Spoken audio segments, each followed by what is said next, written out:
Hello everyone. In today's session, we are going to discuss a grammar topic. So, before jumping directly into the topic, let's understand the importance of grammar. Okay, I'm not going to, give a brief introduction. I'm going to just introduce what grammar and its importance for a little bit.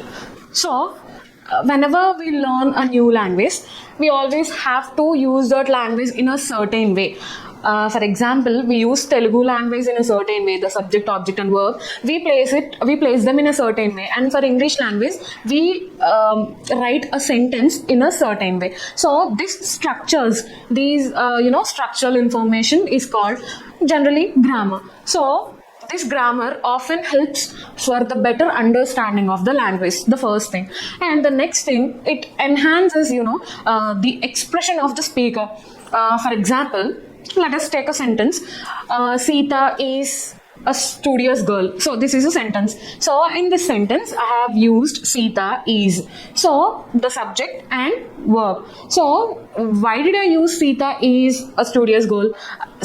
I can also use Sita are a studious girl, right? But according to the grammar, according to the structure of the English language, it's generally considered as wrong. Why? Because we have a rule in English grammar which is called, it's a topic, perhaps it's called subject-verb agreement. According to that topic, in a sentence, the subject and the verb, they should often, go in hand in hand. So, as the subject, the verb should behave with it. For example, in the previous example, I said Sita is a studious girl, right? The subject is a noun, it's a proper noun. So, and also it is a singular noun. So, for all the singular nouns, we have to use the subject is, right? For all the plural nouns, we have to use the verb are. So, whenever you use the subject, according to the subject, we have to choose the verb. This is the reason why we have to use is in that sentence instead of are. So, this is the importance. So, by using the proper word, I can make the audience understand my expression or understand my thoughts more effectively. So that is the importance. Like, we should always follow a particular structure, grammatical words or proper structural sentences to understand, to make the people understand what we are speaking.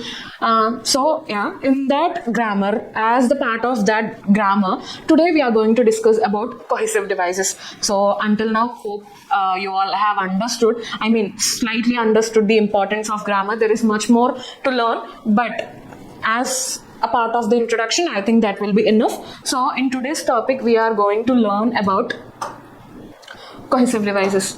So what are cohesive devices?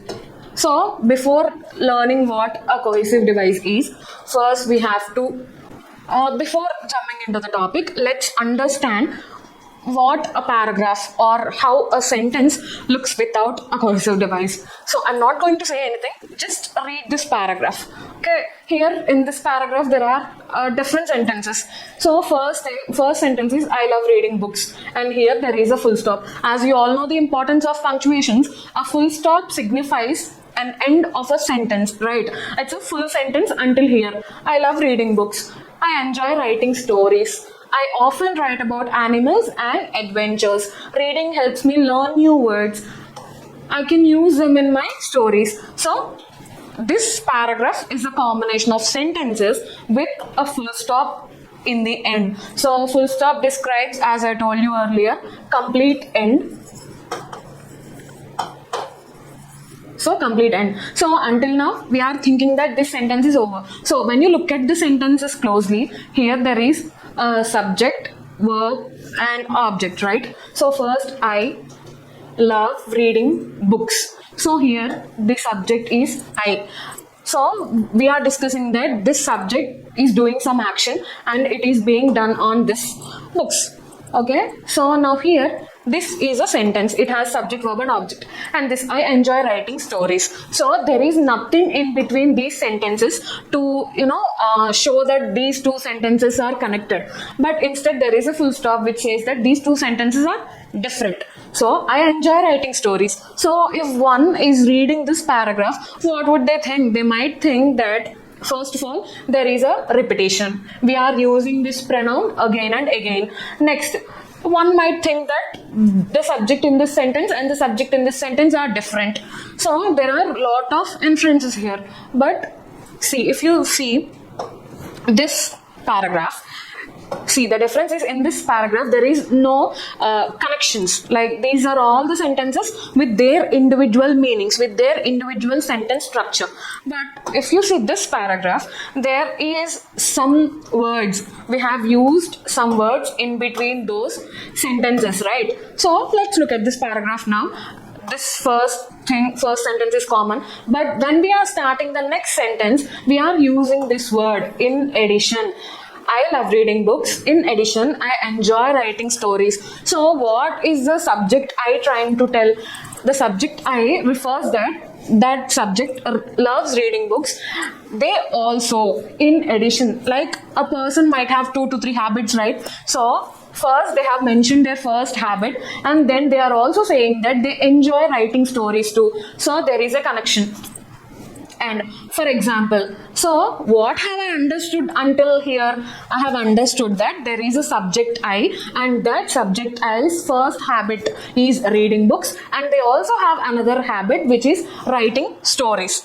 2 hobbies. So next, they are giving more elaboration for those hobbies by using this word. For example, I often write about animals and adventures. So they are discussing, they are describing their hobby. They have told in the previous sentence that they enjoy writing stories. In the next sentence, they are giving an example. So what kind of stories? They have mentioned their hobby, their 2 hobbies, and in the next sentence they are describing about that hobby. How did I know that I'm describing about their hobby? Because they have used this word. They are saying, for example. So for instance, if I want to elaborate, I like these genres, these type of stories are the stories that I like to write as a part of my hobby. But in this paragraph, when you observe, I often write about animals and adventures. Here, there is no connection between these sentences, right? I enjoy writing stories, ends with a full stop. I often write about animals and adventures. So here, there is no connection. Okay, they are just simply putting the sentences in a paragraph, or they are just writing 2 or 3 sentences beside each other. But when you look at this, we see a connection. Here with this word, we can understand that they are explaining their hobby, and also therefore reading helps me learn new words, and as a result I can use them in my stories. So they are connecting first they have introduced their hobbies, next they have connected this sentence. They are explaining more about their hobbies, and they are telling how reading helped them. So they learn new words. But how they are learning new words? By reading. How did I understand that this is a result of this hobby?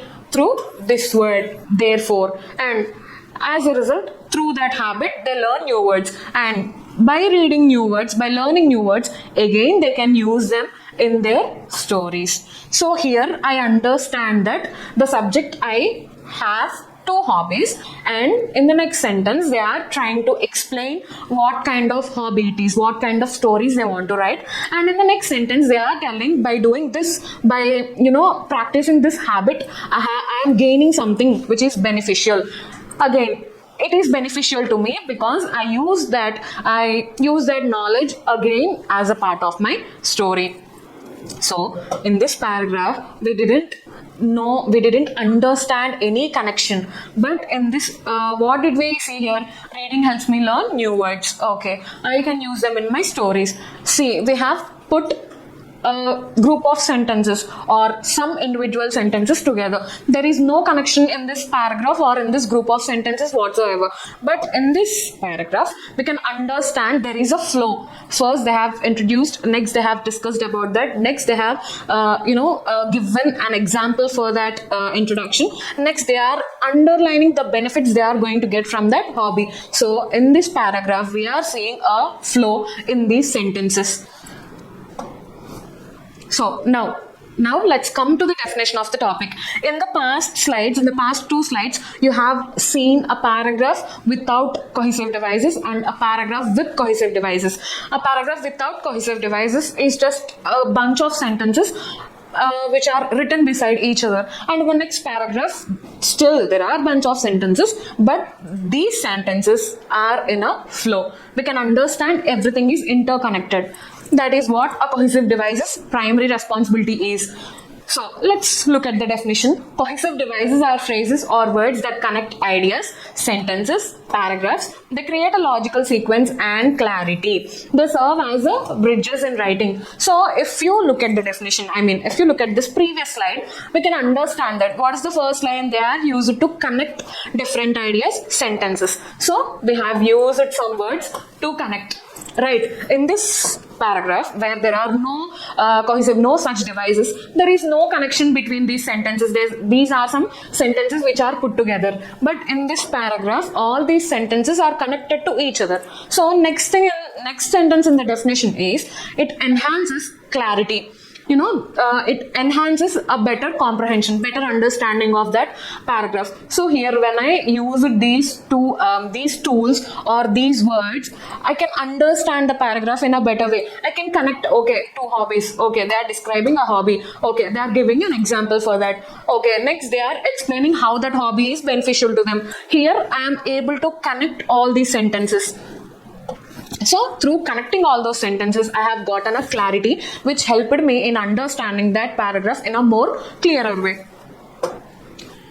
So importance. So as you all understood, the primary importance of a cohesive device or the words which are used to connect sentences, which are used as bridges in the language, is first enhancing the comprehension. So when you read something or when you want to speak about something, if you use these kinds of words, you can make the listener understand better about what you are speaking. Okay, you will be able to enhance the clarity in your language. And also when you read something with these devices, you can understand the logical flow between those sentences, as you have seen earlier in the passage. So first one, as I already told, coherence, enhancing connection.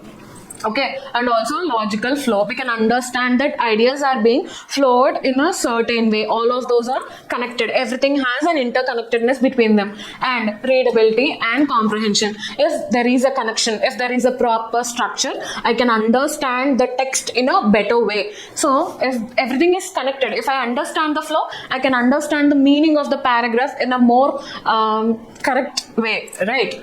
And avoiding repetition. So sometimes if there is a sentence, let's look at this sentence.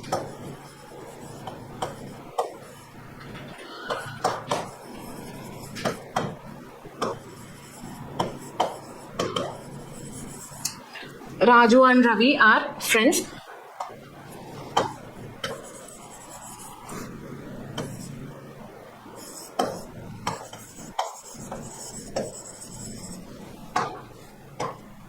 They go together. So Raju and Ravi are friends. They go together. This is a sentence. Now in the first sentence, I have used two nouns, Raju, Ravi. I have combined them using the word and. This is a connecting device, but let's look at this word later. First, look at this word. Here, Raju and Ravi are friends. In this sentence, I have introduced the subjects. But in this sentence, in the next sentence, after the comma, instead of, introducing them again, instead of using Raju, Ravi, these words again, I have simply used the word they. So, what did I do here? I have avoided the repetition. Instead of using again these words multiple times, I have simply substituted them with a single word. Okay, so avoiding repetition, establishing relationships between idea. So these two ideas, I have established a relationship between these two subjects, right? If I do not use the word, if there is no word and just simply Raju, Ravi are friends. No, so if I write like this, Raju, Ravi are friends, then is there any word that describes a relationship between them? No. So to connect these two subjects, to show a relationship between them, Raju and Ravi, to add a person, I am using the word and. demonstrating language proficiency. So as I already told, grammar structures, grammatical sentences, proper words, these are all helpful to understand the language better. And also when you are speaking, when you are following all these grammatical structures in a proper way, then you can also improve the fluency. You make sure that the fluency is not being disturbed. So this is the importance of the cohesive devices. It improves under connections. It creates a flow between the sentences, ideas, paragraphs, anything and everything. It improves comprehension and it improves the readability and avoids repetition, as I told you earlier, and also it establishes a relation, and by doing all this it improves language proficiency.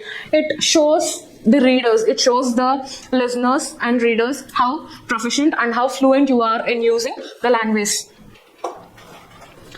So now let's refer how many cohesive devices are there. So first, reference. So these are the types of devices we just use to refer. So for example,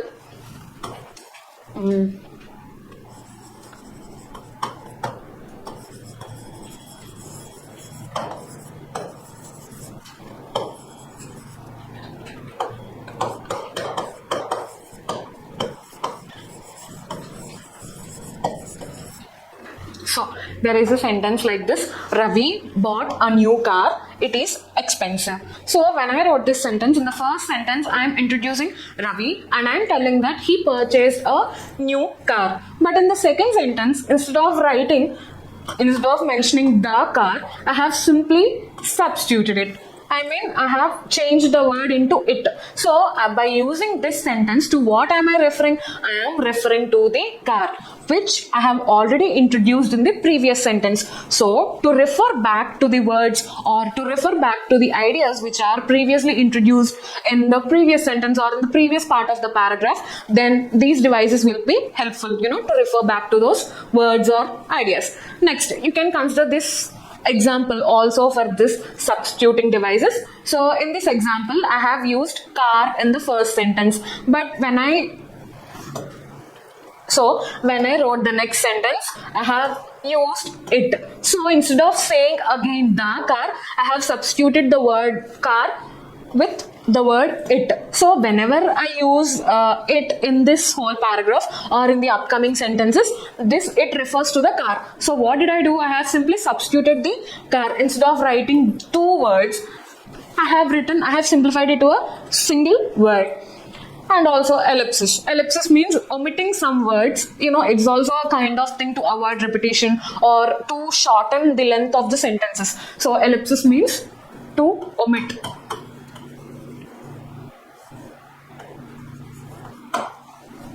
So, for example,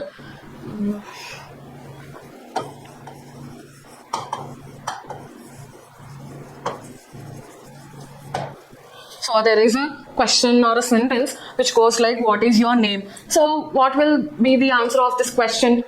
Maybe. So what is the complete answer? My name is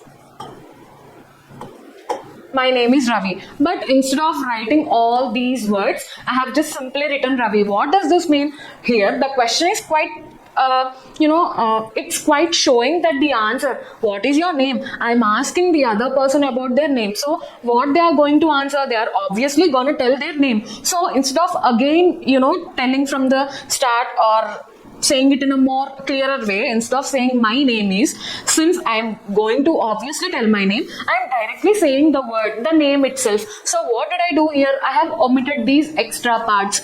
Here we are going to know that obviously they are going to tell their name. So we know the answer of this question, that whatever word they are going to omit from their mouth, it's going to be their name. So what did I do? Instead of again referring my name is, I'm just simply writing Ravi. Why? Because I understand that this word is their name. So this way you can omit some extra parts that are unnecessary. And conjunctions, again we can use previous example here, Raju and Ravi are friends. So what do these conjunctions do? They are simply the connecting devices. So when it comes to cohesive devices, these are much more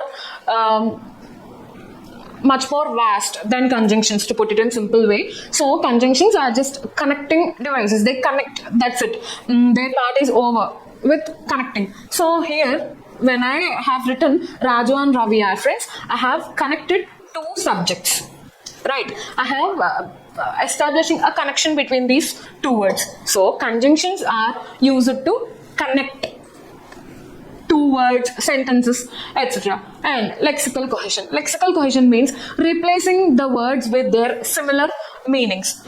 For example,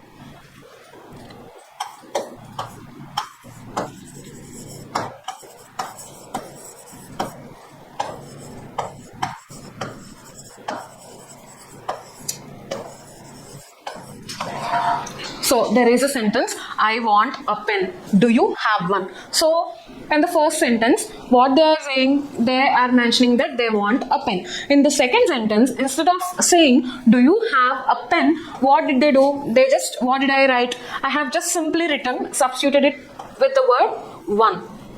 Okay, here what am I doing? I am just replacing the words with their similar meanings. And also you can use synonyms and antonyms in this way, in this cohesive devices. For example,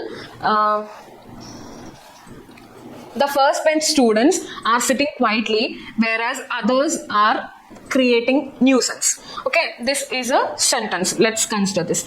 In the first sentence, I am mentioning that the first bench students, and in the next sentence, others are creating a disturbance. So what I have used in the first sentence, I have used first bench students. In the next sentence, I am describing others.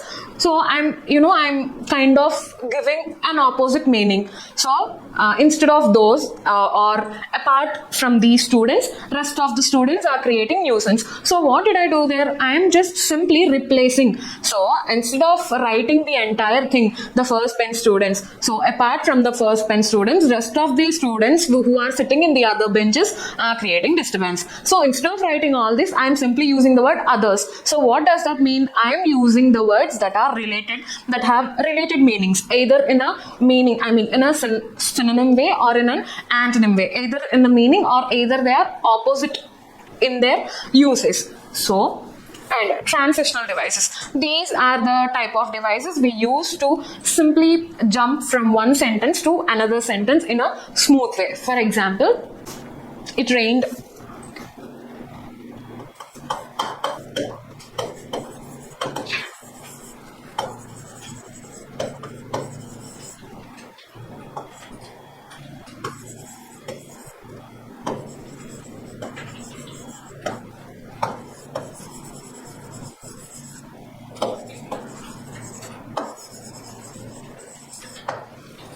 So it rained heavily. As a result, schools were closed. Here we are observing two different ideas. The first one is we are talking about how the climatic conditions, let's just say that way. In the second sentence, we are talking about the situations the schools are going through. So there are two different ideas here. So to jump from this idea to this idea, what have I done? I have used the device as a result, a word as a result. So I am able to transition from this idea to this idea. So transitional devices are those which are used to, jump from one idea to the other in a smooth way, not in a to make it understand in a better way. Okay. So these are the types of purposes we can use the cohesive devices for. The first purpose is addition. Here you can see the examples, and furthermore, let's look at the uses. She likes reading. Moreover, she authors her own stories. So what I am saying, I am telling that she likes reading, and also I am adding another idea. Moreover, also. So I am adding two ideas, right? So to add two different ideas, we can use these kinds of devices. Next, contrast. So first, if we want to add two ideas, if we want to differentiate two ideas, okay, we are adding, then we are also want to show a contrast between them. We want to differentiate. So here, these are the kinds of words. These are some examples of the words that we use to show a contrast. Let's look at the example. The weather was chilly, however, we still went hiking. What does this first sentence suggest? This sentence suggests that the weather is chilly. That means it's cold outside. Generally, in this cold weather, people do not like to go out of do not like to step out of their homes. They just want to simply cozy up inside their houses or homes itself. But if you look at the next sentence, we still went hiking. What does this mean? Generally, when do people go on hiking? In a normal neutral weather, right? So, but what did these people, what does this sentence suggest? They still went hiking. So, it's showing a contrast. Normally, in this kinds of weather, what's more accepting idea? The weather was chilly, so we stayed and watched a movie inside our house. That's what we all generally do. If the outside weather is very cold, we do not want to step outside. But what this sentence suggests, they went out, and they went out for hiking, which is a activity that people do not want to do in this kinds of weather. So what are these two here? An idea. It's different from this idea. These two ideas are opposite. These are not the two things which we generally combine. So to show a contrast, we have used the word however. So we are differentiating. We are showing the difference between these two ideas. Next, cause and effect. So to show the reaction, here I have written a sentence, right? It rained heavily. As a result, schools were closed. In this sentence, the first sentence suggests the climatic condition. What is it? It rained heavily. Schools were closed. Why the schools were closed? Because it rained heavily. Okay, this is the cause and this is the reaction. So to say that this is the reaction, I am using the word as a result. So, yeah, to show the cause and to show the result, to show the effect of the cause, we use these tools. She was tired, so she went to bed. The first sentence suggests that she was tired. She went to bed early. So, this sentence suggests that she slept early. Why? Because she was tired. By using this word, I have understood that she went to bed early because she was tired. So, this is the cause for this reaction, for this effect. Next, sequence. So when I told you the definition of the cohesive devices, I have said that it makes yours a logical flow in the sentences, right? So that flow means a sequence, the order that these sentences are being arranged. So first we visited the museum, then we had lunch. So they are describing two situations. First situation is them visiting the museum. Next situation is them having lunch. So these are the two actions they have done. So to describe which action was first and which action was later, they have used these two words, first and then. So what does these two words describe? They are describing a sequence, a order of how these actions were being done. Comparison. So in the earlier slide, we have discussed about the contrast, how we can differentiate the sentences, right? Now we discuss how to show a comparison, a similarity between the sentences. These are the words you are going to use to show the comparison. So now let's look at the example. She is a music lover and her brother is an avid guitarist. So what we are, by using this word, and we are saying that like how his sister is a music lover, his brother is also into music. He loves playing a guitar. She loves music. Similarly, his brother in the same art field, he loves playing guitar. So by using this word, I am showing a similarity between these two sentences. To rephrase, another important usage of cohesive devices is to change the sentence. Rephrasing means to substitute the words, to change the words into different kinds of words. Let's look at the usage. The government invests a lot of money in training physicians who then relocate overseas. To put it in other words, there is a loss of national investment. What did they suggest in the first? So until these sentences, what's the meaning here? They are saying that government is investing money. They are investing some capital to train physicians. But what are they doing? What are these physicians doing? They are being developed by the capital that is being provided by their own government. But instead of giving the service to that government, they are relocating themselves. So what do we understand from this? From this we can understand that, okay, the money the government is putting in these physicians, it's been going to a waste, because they are not providing their service to the people in that government. Instead, they are being developed by that capital and they are providing their services to the people in another countries. So we can understand that the money, the capital is waste. So here we are rephrasing this idea. How did we rephrase it? To put it in other words, there is a loss of national investment. So instead of directly saying this statement, we have written these sentences. And again, instead of repeating these sentences, because the physicians are leaving the country, we are facing a loss in finance. So instead of writing all of that again, I am rephrasing it. How did I rephrase? To put it in other words, there is a loss of national investment. I am paraphrasing that. Instead of using all of those sentences again and again, I have used these words. Okay, I'm telling the meaning in another words. Here also the meaning is same, the loss of finances. Here also the meaning is same, the loss of financial investment. But what's the difference? The words we have used. Instead of using the same words again, I want to change it, I want to shorten it. That's why I have used a different words with the same meaning. So these are the two kind of MCQs to test your understanding. First one, she studied very hard for the exam. She didn't get the expected results. So we kind of see two sentences here. She studied very hard for the exam. This is the first sentence. She didn't get the expected results. So two situations. First one is working hard. Next one is not seeing the results. Let's look at the potential answers. So first one is moreover. Why do we use moreover? As I told you earlier, to add two different types of ideas, we can use moreover. Why do we use however? To show the cause and effect. Because again, it is also a cause and effect. Therefore, it describes a logical flow. More or less, these three phrases or words, they signify the same thing, showing the cause and effect. But here, if you observe one more thing, there is a contrast, right? See the meaning of this sentence. What is it? Working hard. See, when in general, if you listen to the statement, I worked hard or she worked hard, what do you expect? Since they worked very hard, the result might be fruitful. That is the obvious possible result we all expect. That is the similar result. But instead, what it is done here?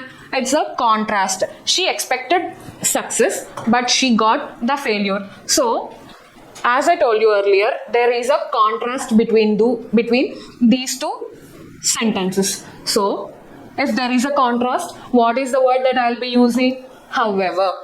So, she tried very hard, but still she did not get the results. Next, the new policy improves efficiency. It reduces operational costs. Okay, what is it? Again, we can see two sentences. The first one is, they have introduced a new policy. It's through the new policy, it improves efficiency. Might be in a field, it improves efficiency in a financial department. In the next sentence, it reduces operational costs. So what are we saying? Due to this improvement of new policy, we are seeing a result in the reduction of these causes. So what is it? It's a cause and effect reaction. So cause and effect sentence, if it is a sentence like this, what should we use? So therefore, since they have improved the new policy, they are getting the reduction in operational costs as a result. So we have to use this phrase.